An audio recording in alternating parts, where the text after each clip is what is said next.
नमस्कार, आपण पाहत आहात आमची मुंबई न्यूज। पर्यावरण संवर्धनाचा संदेश देत विरारच्या प्रसिद्ध जीवदानी मंदिर परिसरात यंदाही भव्य वृक्षारोपण मोहीम उत्साहात पार पडली।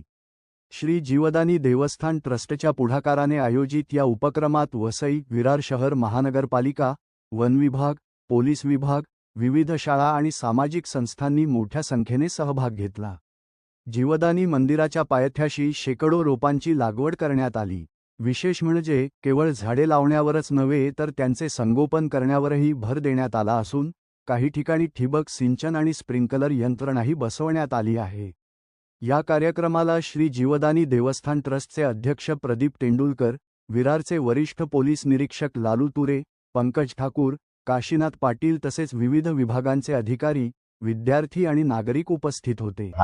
दरवर्षी जीवदानी मंदिर ट्रस्ट वेगवेगळ्या संस्था म्हणजे वन खातं, त्याच्यानंतर महानगरपालिका आणि वेगवेगळ्या शाळा आणि पोलीस डिपार्टमेंट। भारत देश हा नक्कीच शेतीप्रधान देश आहे आणि त्यामध्ये शेतीप्रधान देश राहण्यासाठी व शेतीचं उत्पन्न येण्यासाठी पावसाची खूप गरज असते। पाऊस पडण्यासाठी झाडे असणे हे तेवढेच महत्त्वाचे आहे।